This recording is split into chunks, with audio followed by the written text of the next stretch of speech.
बोलिए भारत माता की। और तेज आवाज आनी चाहिए। भारत माता की। अब यह बात हुई। मंच पर उपस्थित हमारे त्रिपुरा के पूर्व मुख्यमंत्री और राज्यसभा के सदस्य Shri Biplab Dev, ex member of parliament Kalahandi Shri Arka Kesari Dev ji, Lok Sabha प्रभारी Shri Ramesh ji Sahu, Lok Sabha coordinator Shri Shiva Prasad Mund, Shri Artarana Mahapatra, district president Kalahandi,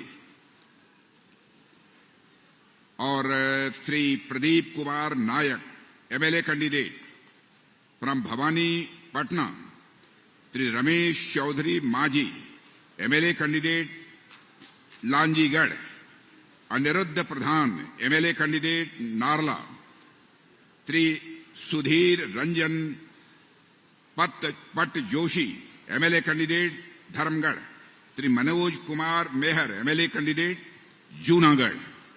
यहां मौजूद मेरे सभी सम्मानित बहनों एवं भाइयों, शायद कालीहांडी में इस स्थान पर किसी सभा को संबोधित करने के लिए पहली बार मैं आप लोगों के सामने खड़ा हुआ हूं। पहली बार आया हूं, फिर भी आप लोगों ने बहुत ही गर्मजोशी के साथ स्वागत किया है। लेकिन भारत की परंपरा है और शिष्टाचार का तकाजा है कि स्वागत, अभिनंदन और सलाम दुआ कभी एक तरफा नहीं होना चाहिए। इसलिए मैं भी अपनी तरफ से शीश झुकाकर आप सभी बहनों भाइयों का हार्दिक अभिनंदन करता हूं, आप सभी का स्वागत करता हूं। मेरे बहनों भाइयों, पहली बार श्रीमती मालविका देवी जी को बोलते हुए मैंने सुना है। मैं बिप्लब देव जी से कह रहा था कि मालविका देवी जी ये तो बहुत ही अच्छा बोलती हैं, और इनको सुनने के बाद मेरा विश्वास पक्का हो गया कि यदि मालविका जी यहां से सांसद बनकर भारत की संसद में पहुंचेंगी तो आपकी समस्याओं को भारत की संसद में प्रभावी तरीके से आवाज देने का काम करेंगे। आज यदि मैं यहां पर मौजूद हूं, यह बाबा जगन्नाथ की यह धरती है और साथ ही मां माणिकेश्वरी देवी की यह धरती है। इसलिए इस धरती को मैं शीश झुकाकर मैं प्रणाम करता हूं।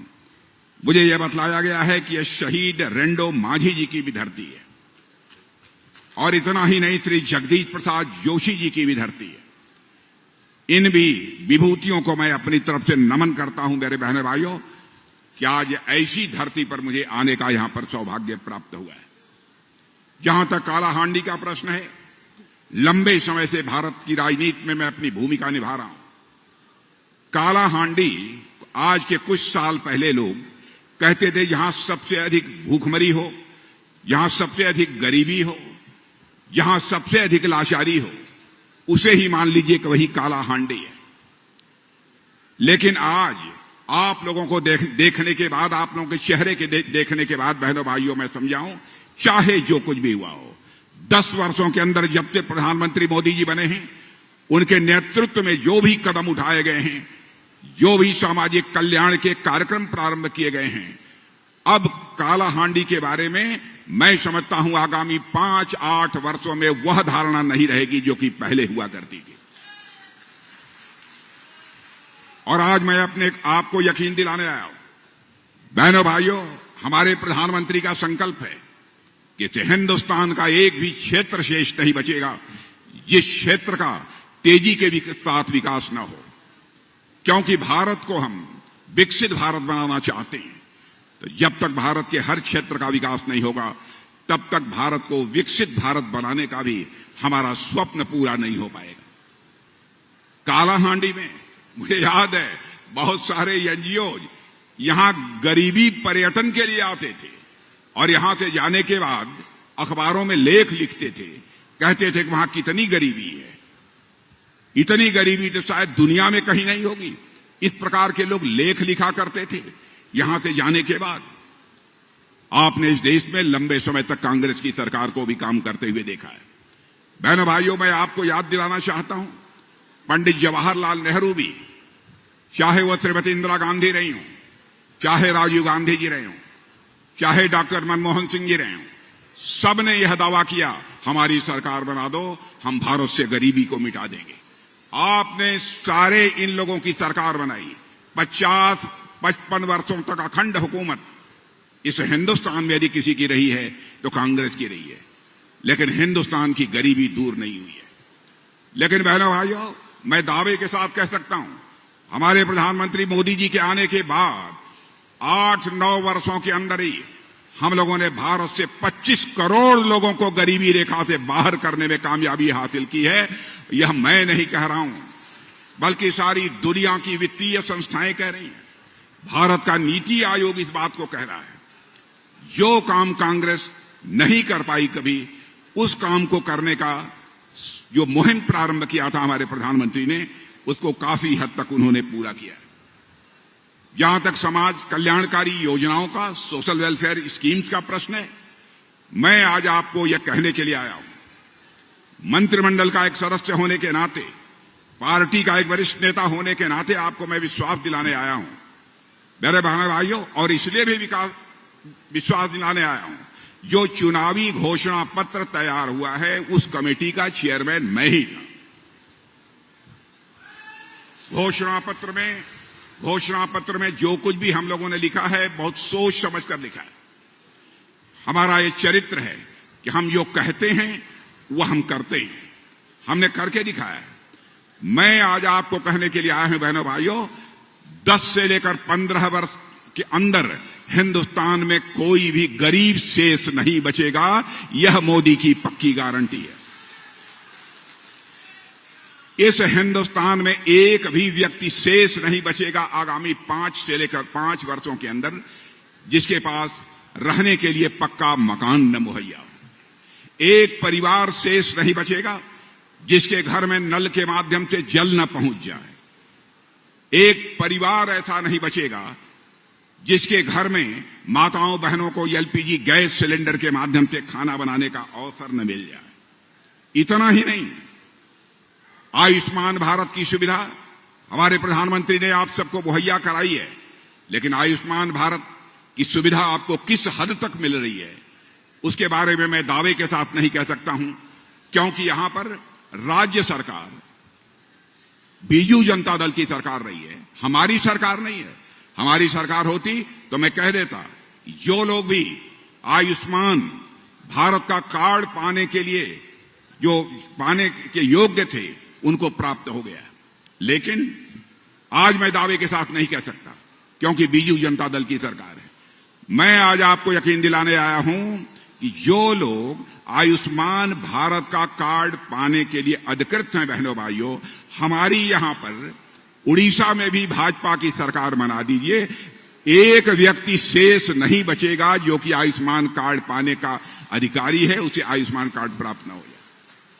5 लाख रुपए तक का मुफ्त इलाज, भारत के इतिहास में कोई सरकार ऐसी रही है जिसने 5 लाख रुपए तक का मुफ्त इलाज अपनी जनता को देने का फैसला किया है।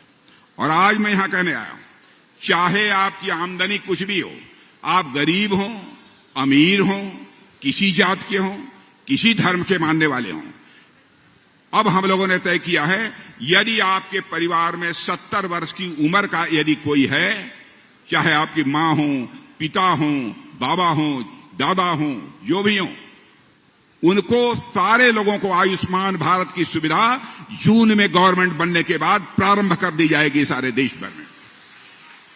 यह भी हम लोगों ने फैसला किया है। और बहनों भाइयों, हम लोगों का चरित्र रहा है, भारतीय जनता पार्टी हिंदुस्तान की एक ऐसी राजनीतिक पार्टी है जो कहती है वह करती है।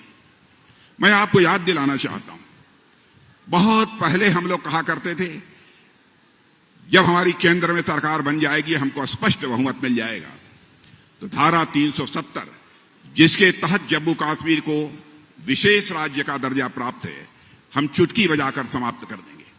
आपने देखा, संसद के दोनों सदनों में बहुमत मिलने के साथ ही धारा 370 जिसके तहत जम्मू कश्मीर को विशेष राज्य का दर्जा प्राप्त था, चुटकी बजाकर हम लोगों ने समाप्त कर दिया। जो कहा था वह करके हम लोगों ने बहनों भाइयों दिखा दिया। यह हम लोगों का चरित्र है। हम लोगों ने कहा था, जिस दिन दिल्ली में हमारी सरकार बन जाएगी, अयोध्या की धरती पर भव्य राम का मंदिर बनने से दुनिया की कोई ताकत हमें रोक नहीं पाएगी। और आपने देखा क्या हुआ है अयोध्या की धरती पर। मुझे याद है यह हम लोग आंदोलन करते थे राम मंदिर के निर्माण के लिए और कहते थे कि रामलला हम आएंगे, मंदिर यहीं बनाएंगे। तो लोग, कांग्रेस के लोग हमसे पूछते थे आप आएंगे, मंदिर बनाएंगे, लेकिन तारीख नहीं बताएंगे। बहनों भाइयों, आपने देखा वह 22 जनवरी की तारीख आ गई। हमारे प्रधानमंत्री ने अयोध्या में रामलला की प्राण प्रतिष्ठा कर दी सारे धर्माचार्यों के मार्गदर्शन। तो यह कटाक्ष करने वाले लोगों को मैं बतलाना चाहता हूं, जो हम लोगों ने कहा था वह करके हम लोगों ने दिखाया है। यही हम लोगों का चरित्र है। और मुझे तो यह लगता है रामलला अपनी झोपड़ी से निकलकर अपने महल में प्रवेश कर चुके हैं। बहनों भाइयों, अब भारत में राम राज्य आने से भी दुनिया की कोई ताकत रोक नहीं सकती। हमने जो कहा सो किया। अब जैसे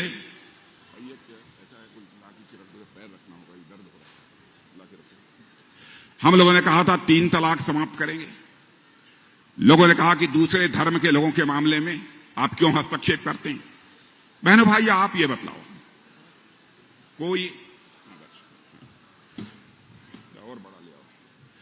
कोई मां बहन हो, कोई बेटी हो, चाहे किसी भी धर्म की मानने वाली हो, किसी भी जात की पंथ की हो, यदि उसके साथ कोई जुल्म और अत्याचार होता है, बहनों भाइयों, वोट के लालच में भले ही कोई दूसरी पार्टी बर्दाश्त कर ले, लेकिन हम लोग उसे किसी भी सूरत में बर्दाश्त करने वाले लोग नहीं हैं। हम लोगों ने कहा था हमारी सरकार बनेगी तो हम 3 तलाक की प्रथा को समाप्त करेंगे। और आपने देखा कि हमने चुटकी बजाकर 3 तलाक की प्रथा को समाप्त कर दिया। लोग कहते हैं आप दूसरे धर्म के मामले में क्यों बोलेंगे। बहनों भाइयों, चाहे हिंदू हो, मुसलमान हो, ईसाई हो, किसी भी धर्म की मानने वाली कोई मां बहन बेटी है तो हमारी भी मां बहन बेटी है। बहनों भाइयों, यदि उसके ऊपर कोई जुल्म और अत्याचार होगा तो हम उसके साथ खड़े रहेंगे। सरकार बने या न बने, हमको इसकी परवाह नहीं। इस सीमा तक जाकर जनहित में काम करने वाली यह हमारी पार्टी है। इसलिए मैं आप सबसे अपील करने आया हूं। हिंदुस्तान की सबसे विश्वसनीय पार्टी है भारतीय जनता पार्टी है। आप सबका स्नेह प्राप्त होना चाहिए, आप सबका आशीर्वाद प्राप्त होना चाहिए। 50 सालों आपने यहां पर कांग्रेस की सरकार देखी है, 25 साल से अब बीजेडी देख रहे हैं। दोनों सरकारों ने कैसा काम किया है आपको बतलाने की जरूरत नहीं है, आप सभी अच्छी तरह परिचित हैं। कांग्रेस बराबर अपने जीवन में नकारात्मक राजनीति इसने किया है। मेरे बहनों भाई, बराबर नकारात्मक राजनीति किया है। अब जैसे जम्मू कश्मीर में हमारे सेना के काफिले पर कुछ आतंकवादियों ने हमला कर दिया, तो जानते हैं पंजाब के एक वरिष्ठ मंत्री हैं कांग्रेस के, चरणजीत सिंह जी चन्नी, उन्होंने कह दिया कि चुनावी स्टंट है। क्या हम लोग अपने सेना के जवानों पर आतंकवादी हमला कराएंगे? ये लोग देश की सुरक्षा के साथ, इस देश के स्वाभिमान के साथ करना क्या चाहते हैं? बहनों भाइयों, पहले आतंकवादी वारदातें सारे हिंदुस्तान में प्रायः अधिकांश राज्यों में हुआ करती थी। आपने देखा होगा कि हमारी सरकार आने के बाद आतंकवाद लगभग समाप्त हो गया है।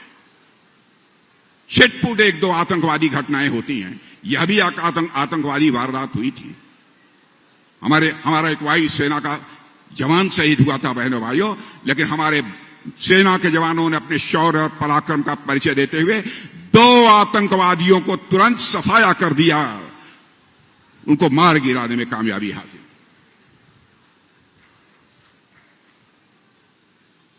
बहनों भाइयों, हम लोगों का चरित्र कांग्रेस जैसा चरित्र नहीं है, बीजेडी जैसा चरित्र नहीं है। ये कहते थे कि हम भ्रष्टाचार समाप्त करना चाहते हैं। राजीव गांधी ने कहा मैं क्या करूं, 100 पैसा भेजता हूं, बा मुश्किल नीचे 15 पैसा लोगों के पास पहुंच पाता है। लेकिन आपने देखा हमारे प्रधानमंत्री ने कैसे इस चुनौती को स्वीकार किया।